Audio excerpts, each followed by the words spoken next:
Ce webinaire vous est proposé par le CFA AFIA, qui est aujourd'hui représenté par Angélique, et par So Many Ways, qui est représenté par moi, c'est Lorraine. L'idée, c'est qu'on sait que ces temps de télétravail généralisé sont pas forcément faciles, que c'est déjà pas hyper simple à la base d'accompagner un apprenti dans ses premiers pas dans le monde du travail, que le fait que ça se fasse depuis maintenant, en tout cas, à distance, eh bien, ça complique encore un peu plus les choses.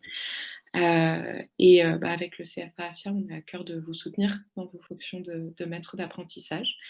Donc ce webinaire a pour but de vous donner quelques bonnes pratiques, quelques recommandations pour vous aider à mieux accompagner votre apprenti à distance. Avant de rentrer dans le vif du sujet, je vais laisser Angélique vous parler quelques minutes du CFA AFIA.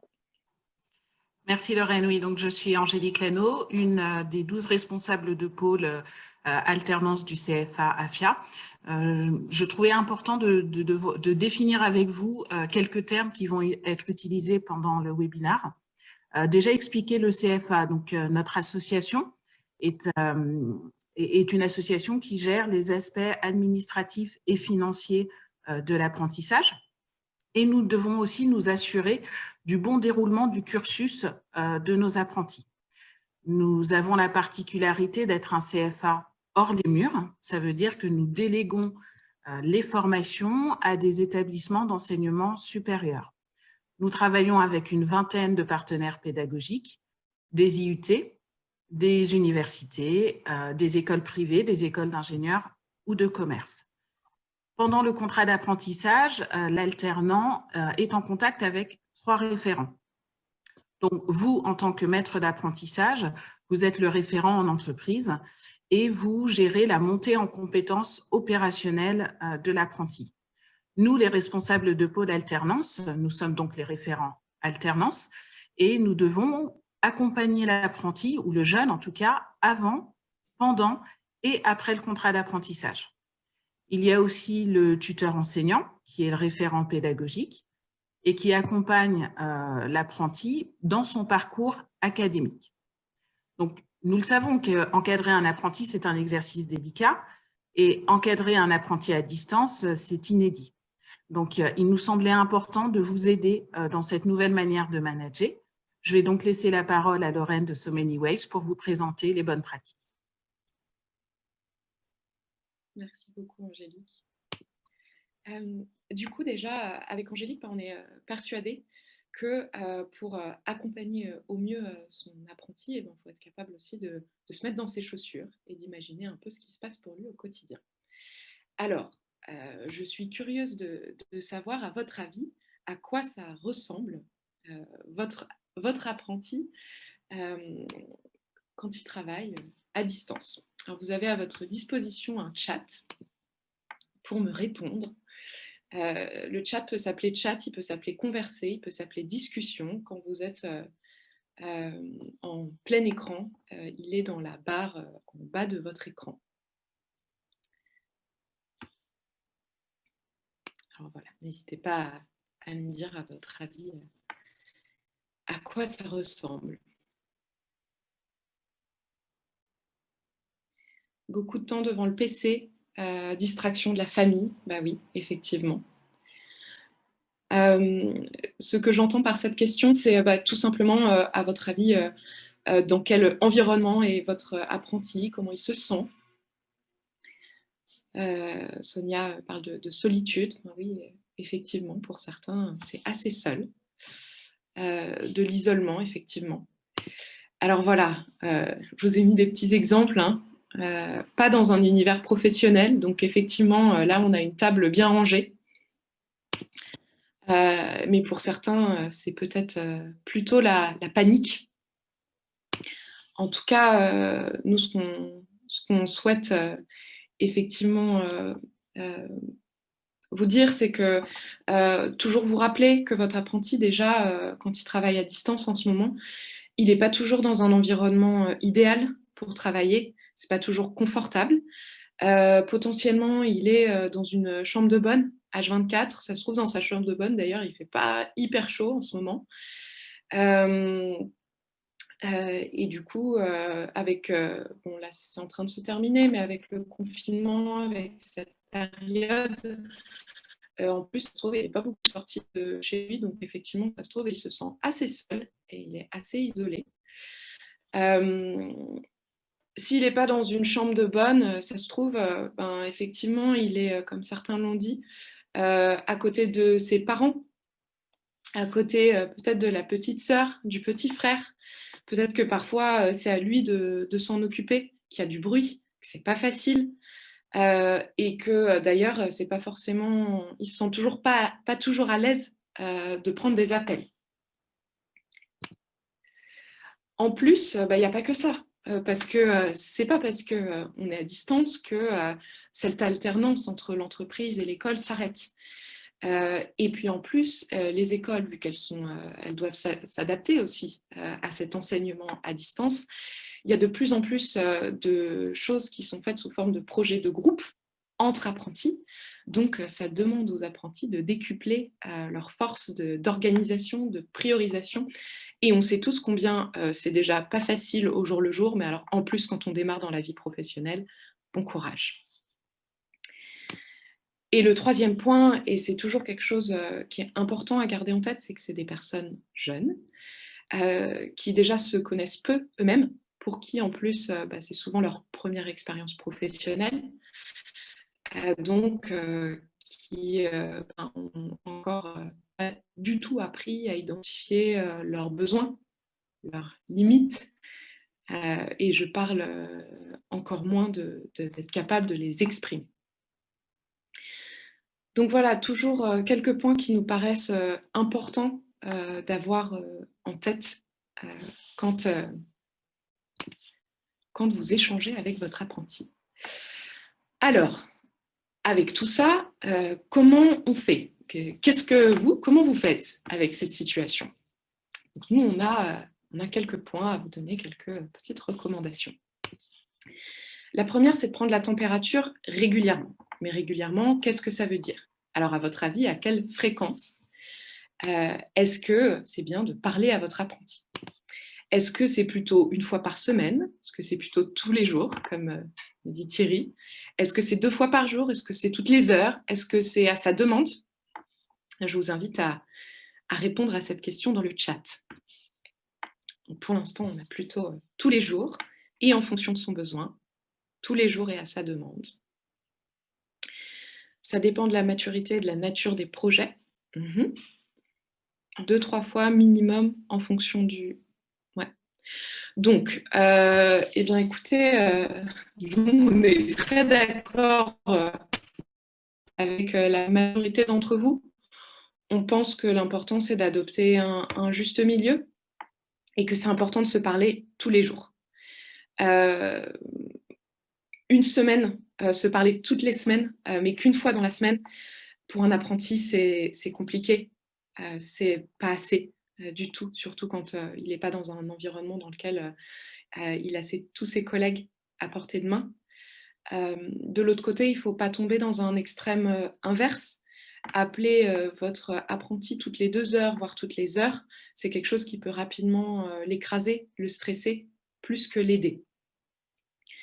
Ça me paraît aussi important de vous dire que c'est important de ne pas attendre que votre apprenti vous appelle, même si vous lui avez dit que vous êtes à sa disposition, que dès qu'il a un sujet, il peut vous appeler. Il y a de grandes choses qu'il n'ose pas, donc il ne faut pas attendre qu'il vous appelle pour l'appeler vous. Cet appel tous les jours, donc là on parle vraiment de prendre la température, ça peut être très rapide, et ça se trouve, c'est juste pour lui demander comment ça va, est-ce que tu as des questions, est-ce que je peux t'aider sur quelque chose? Et ce qu'on vous conseille également, c'est plutôt de privilégier un mode de communication où vous allez vous voir au max, donc idéalement la visio, qui vous permet de capter un maximum de choses, de capter notamment si ça ne va pas trop, votre apprenti. Et sinon, au moins le téléphone pour savoir de vive voix. Alors, il y en a certains qui ont également commencé à parler de points projets dans le chat. Donc effectivement, c'est aussi important de faire des points d'étape formels en fonction des tâches, des projets en cours. Donc là, on a quelques recommandations. Bien sûr que c'est à adapter, à faire varier en fonction, du rythme d'alternance, de votre apprenti et puis, des tâches, spécifiques, des projets qui lui sont confiés. En tout cas, nous, ce qu'on vous conseille, c'est de le faire au moins une fois par semaine. Bien sûr que ça dépend de comment, quand plutôt commence un projet, quand, il se termine. Mais c'est important de faire des points d'étape. Ça peut durer, 45 minutes à 1 h 30. Pour ceux qui sont sur un rythme d'alternance de 3 jours en entreprise, 2 jours en école, c'est peut-être même 30 minutes, ce point toutes les semaines. Voilà, ça dépend vraiment du contenu. Et le contenu, ben, c'est surtout de revoir, ce qui s'est passé, durant la semaine en cours ou la semaine passée et puis de définir les priorités pour la semaine suivante. Que votre apprenti ait toujours en fait une feuille de route très claire. Un dernier point, vous allez lui dire tout ça de vive voix, donc en visio, peut-être au téléphone. On vous conseille vraiment de tout remettre, par écrit ensuite, pour 2 raisons principales. La première, c'est que, ben, peut-être que votre apprenti, il n'a pas tout retenu, tout compris, et peut-être qu'il ne va pas oser vous le dire. Et puis, ça fait partie des façons dont on apprend, en fait. Plus on mixe, les sens, qui vont être, mis en jeu dans cet apprentissage, donc là, la vue, le l'ouïe, plus, on a de chances que l'apprenti, retienne et s'approprie l'information. Un troisième point important, fixer des règles du jeu dès le départ. Ça veut dire, par exemple, ben, quand on travaille à distance, qu'on n'a pas, l'occasion en fait de juste se lever de sa chaise, et puis dire au travers du boulot, «Oui», du bureau pardon, «Oui, j'ai une question», comment on communique? Comment est-ce qu'on transmet ses demandes? Nous, ce qu'on vous recommande et ce qu'on pratique beaucoup avec, nos équipes chez So Many Ways,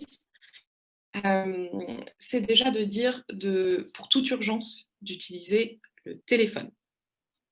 Si c'est pas urgent, c'est un email. Et si les emails, c'est pour les choses qui ne sont pas urgentes, eh ben, ça veut dire qu'on n'est pas obligé d'être tout le temps rivé sur les notifications qui nous arrivent de part et d'autre. Et ça, votre apprenti, il ne le sait pas forcément. Donc c'est important de lui dire. Qu'il vaut mieux qu'il se cale, des plages pendant lesquelles il va travailler sur un sujet, 45 minutes à 1 h 30, et des plages pendant lesquelles, eh ben, il va regarder ses notifications, regarder ses emails et répondre. Le deuxième point, c'est que, on l'a dit en introduction, c'est pas facile de travailler, à distance, surtout quand on est jeune, surtout quand, ben, peut-être pour, certains, c'est la première fois qu'ils habitent seuls. Du coup, c'est possible, de décrocher au boulot, à l'école. C'est possible, qu'ils se sentent, pas bien. Ça peut aussi nous arriver à nous, d'ailleurs, dans cette période un peu particulière.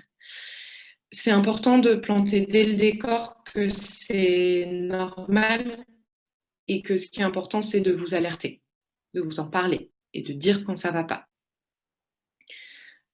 Comme pour toutes les choses qui demandent, à chacun de montrer un peu de prendre un peu son courage à 2 mains et de montrer un peu de vulnérabilité. Donner un petit exemple, personnel, ça aide toujours à mettre en confiance et à montrer de manière tangible que c'est OK de dire que ça va pas. Un quatrième point, ben, on vous invite à bien prendre soin de votre apprenti. Alors comment prendre soin de votre apprenti? Lui expliquer ce que ça veut dire que le droit à la déconnexion. Que c'est pas parce que, on est à distance et que potentiellement on n'a pas grand-chose à faire, à côté, qu'il faut rester rivé sur son ordinateur toute la journée. Heu, les inviter à faire des horaires, de bureau normaux, à bien, faire une petite pause le matin, une petite pause l'après-midi, à faire une pause entre midi et 2. s'installer sur une vraie chaise, à une vraie table, à faire attention à la posture qu'ils peuvent avoir. Parce que même si on est jeune, au bout d'un moment, passer des heures à travailler sur son lit, avec quelques oreillers derrière son dos, ça ne le fait pas trop. Ne pas oublier de faire des pauses, d'aller respirer de l'air frais et de faire de l'exercice. Ce n'est pas forcément des choses auxquelles ils vont penser. Encore une fois, ils ne se connaissent pas très bien, donc ils n'ont pas forcément ces réflexes. Et c'est des petites choses qui peuvent faire une grande différence dans leur quotidien et dans la façon dont ils vont réussir à maintenir leur équilibre. 5e point, pensez à continuer à faire le lien avec d'un côté l'école, le tuteur enseignant, de l'autre côté le CFA AFIA. Vous avez d'ailleurs un livret d'apprentissage électronique qui s'appelle ELIA, qui peut vous aider à faire le lien. Et du coup, c'est quelque chose qui peut vous aider, dont on vous parlera lors des prochaines réunions maîtres d'apprentissage. Alors, un petit focus pour ceux d'entre vous dont les apprentis sont en chômage partiel. Qu'est-ce qu'on fait ? Déjà, nous, on vous conseille de continuer à prendre des nouvelles, même s'il n'y a pas de projet en cours, même si on n'est pas dans l'opérationnel. De ne pas être trop lourd, en revanche, donc de ne pas appeler la personne trop régulièrement. On vous conseille de le faire une fois par semaine et puis d'alterner les modalités. Donc ça veut dire peut-être qu'une semaine, vous allez l'appeler, la deuxième semaine, vous allez lui envoyer un petit texto. Voilà, essayez de mesurer la façon dont vous allez pouvoir être présent tout en gardant contact. Très important, et je sais qu'on n'y pense pas toujours, mais c'est hyper important de lui transmettre au fur et à mesure les annonces internes. Ça peut être la prolongation du chômage partiel, la prolongation du télétravail, des réorganisations en interne. C'est vraiment important qu'ils puissent être tenus au courant de ça. Et puis, si jamais vous captez, vous avez trop de signaux faibles, que vous avez l'impression que ça ne va pas, alertez votre référent alternance au CFA AFIA.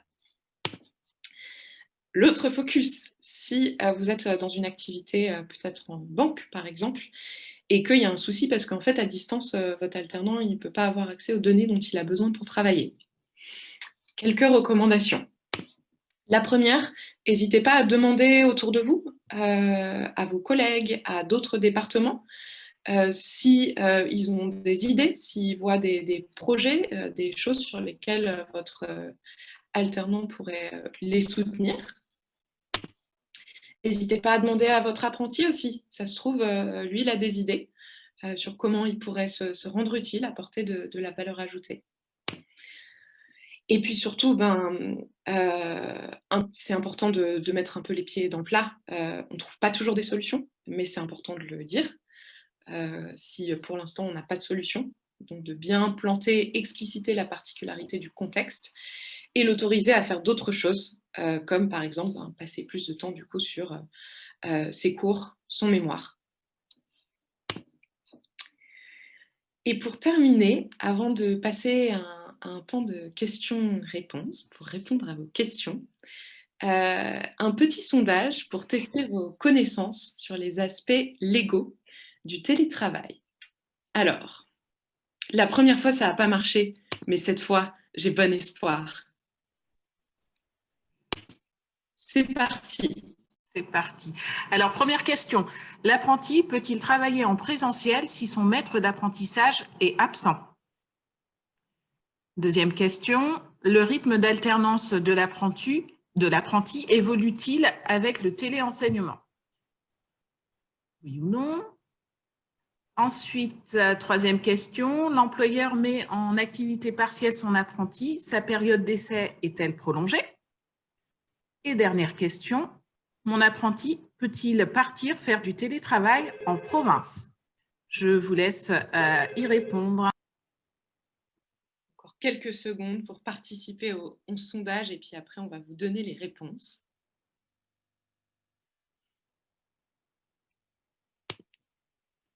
C'est parti. Alors, ça n'a pas davantage marché que la première fois, donc je ne sais pas ce que vous avez voté. Mais ça ne m'empêche pas de vous dire si c'était oui ou non, de ne pas maintenir le suspense. Alors, l'apprenti peut-il travailler en présentiel si son maître d'apprentissage est absent? Oui. On vous le conseille d'ailleurs de permettre à l'apprenti de garder l'organisation en place. Et il est tout à fait possible de s'organiser avec des collègues, avec des pairs, notamment dans le cadre de la mise en place d'une équipe tutorale pour continuer à suivre l'apprenti sur le lieu de travail et à assurer sa sécurité.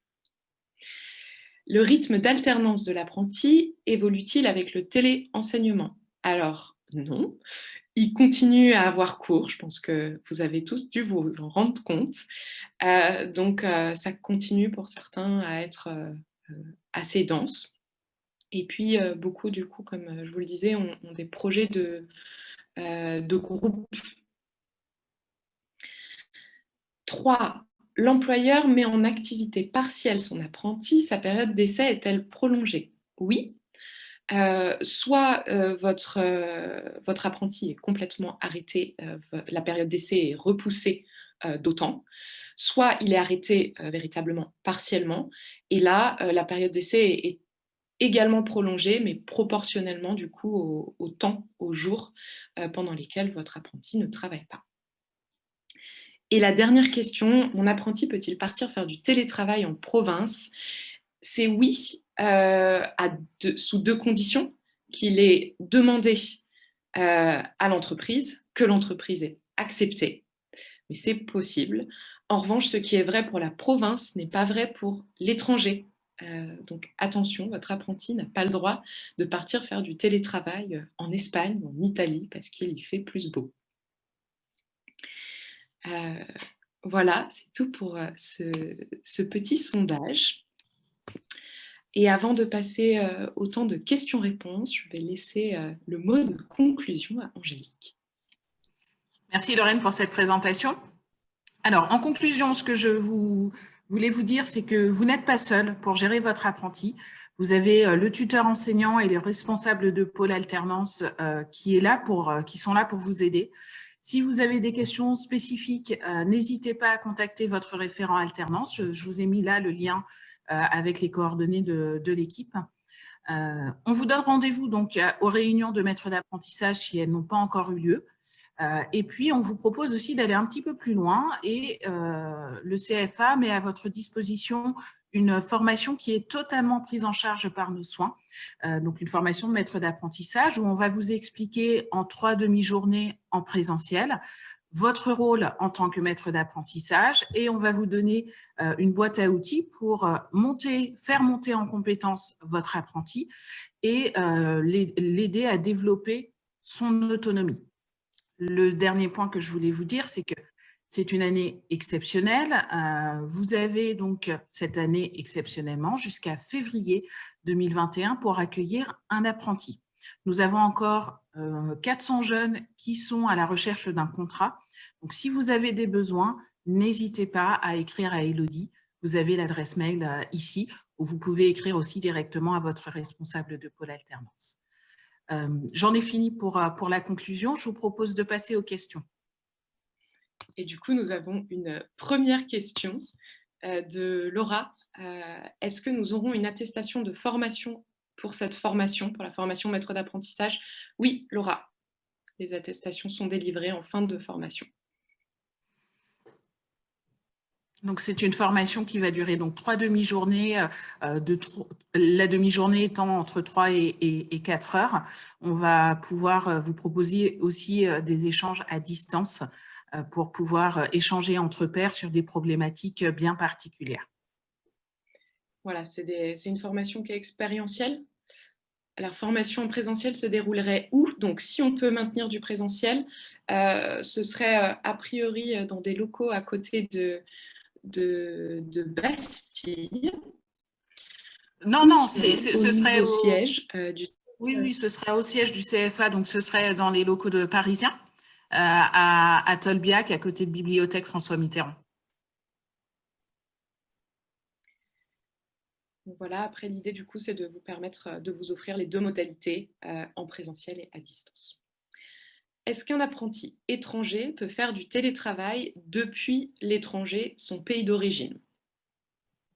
Non. Non, non, parce que quand il est à l'étranger, il n'est pas soumis à la sécurité sociale française. Donc, il n'est pas possible qu'il soit à l'étranger, peu importe sa nationalité d'origine. Laura demande, est-ce que vous avez des consignes et ou des suggestions concernant la prise de congé pour cette fin d'année?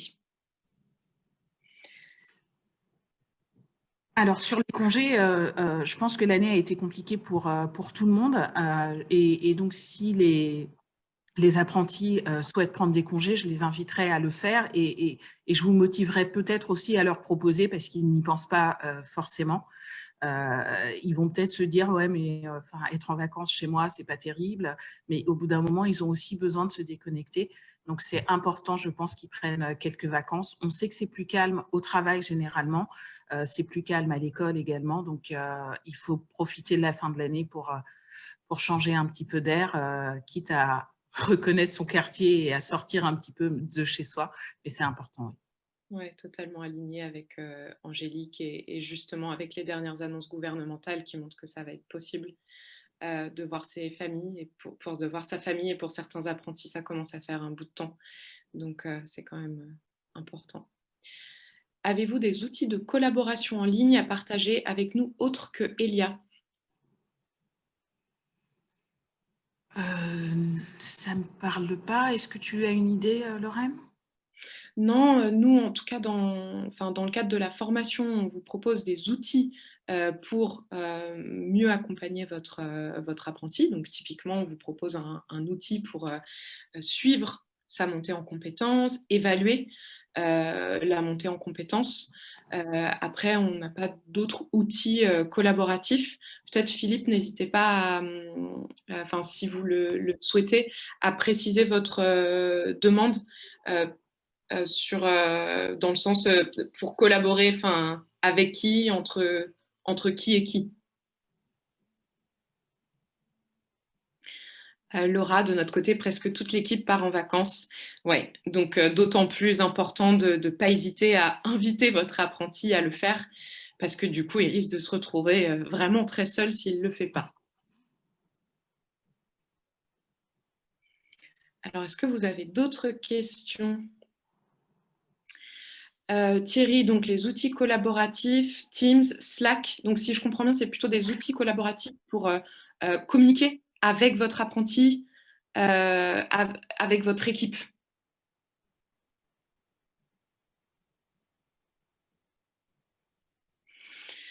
Bah, écoutez, en tout cas, chez So Many Ways, au sein de notre équipe, encore une fois, on n'hésite pas à décrocher notre téléphone. C'est quand même important. Nous, au-delà de Teams, on a Google Meet, enfin n'importe quel outil de visio. Slack, on trouve effectivement chouette. Et en fait, ça fait déjà beaucoup. En tout cas, nous, on pense que c'est important de ne pas non plus trop les multiplier. Parce que c'est important que déjà, il faut apprendre à les utiliser correctement. Quand on travaille à distance, c'est pas évident justement de naviguer entre des plages de concentration et des plages où on est sollicité par des notifications diverses et variées.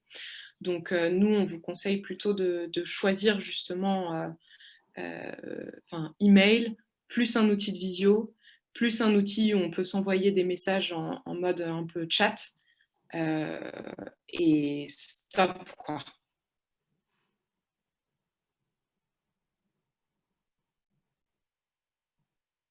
J'espère que ça répond à votre question, Thierry.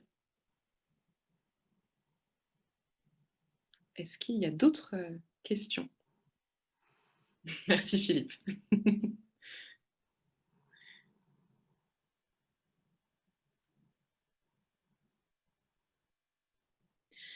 Quels sont les signaux faibles dont tu parlais? Quelques exemples. Ouais, bah, typiquement, je ne sais pas si un matin, vous appelez votre apprenti vers 9h30, 10h pour lui demander comment ça va, qui ne vous répond pas. Bon, ben, peut-être que c'est pas forcément ça ne veut pas forcément dire quelque chose direct, mais c'est un signal faible. Ça veut dire que peut-être qu'il a eu du mal à se lever du lit ce matin et à se motiver pour se mettre à son poste de travail. Si ça arrive 2, 3 fois, 4 fois tous les matins de la semaine, ça commence à être un gros signal faible.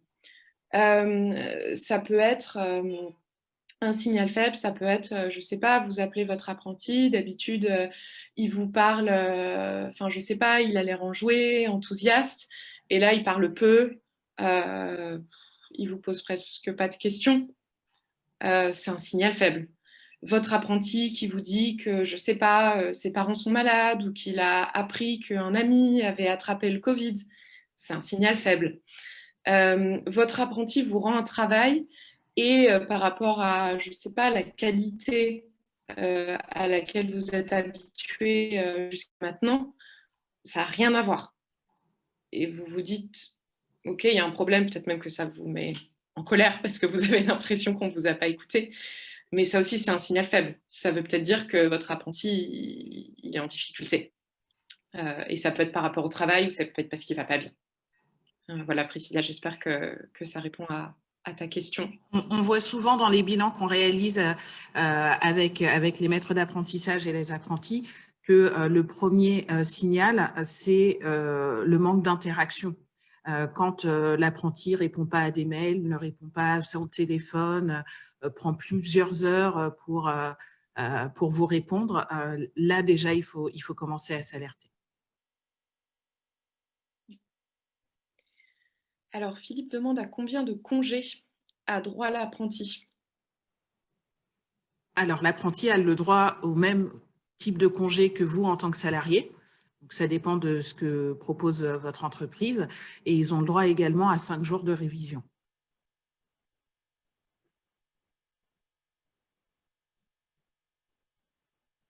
Et Thierry dit que Teams fait tout ce qu'on évoque, donc les fonctions de visio, de chat et d'email dans un seul outil. Et oui, c'est tout à fait juste.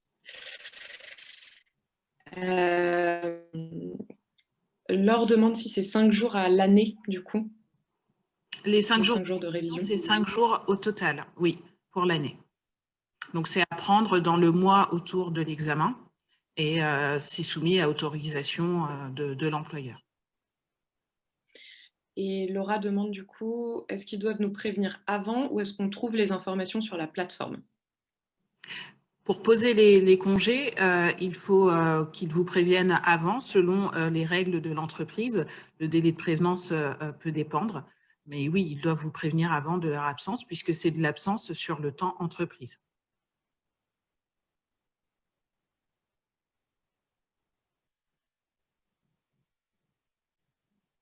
Laure et Laura disent merci.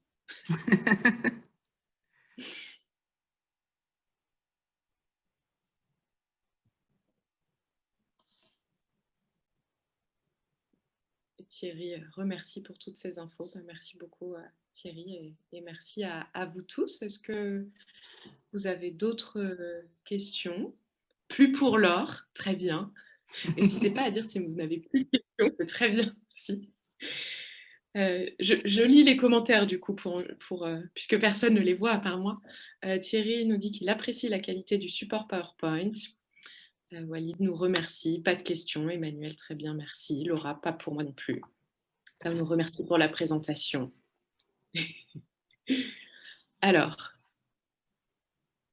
le nombre de congés est-il au prorata de la présence dans l'entreprise? Non, non, vous payez votre apprenti pour aller à l'école, donc il est considéré à temps plein quand il est à l'école et quand il est en entreprise. Donc, il aura les 5 semaines minimum qui sont légales, plus les congés supplémentaires qui sont proposés dans votre entreprise et éventuellement les RTT il travaille à 39 heures et pas à 35. Voilà, si nous avons des remerciements et des personnes qui disent qu'ils n'ont plus de questions. Ok, parfait. Eh bien, écoutez, merci beaucoup à tous, et merci beaucoup pour, vos remerciements, ça fait très plaisir. Merci Lorraine pour cette présentation. On vous souhaite aussi à tous un bon week-end et une bonne fin de journée et un bon week-end. Et puis, à bientôt, du coup, pendant les réunions MA ou les formations maîtres d'apprentissage qui démarreront, du coup, en début d'année. On vous enverra le replay. Merci beaucoup. Au revoir. À bientôt, au revoir.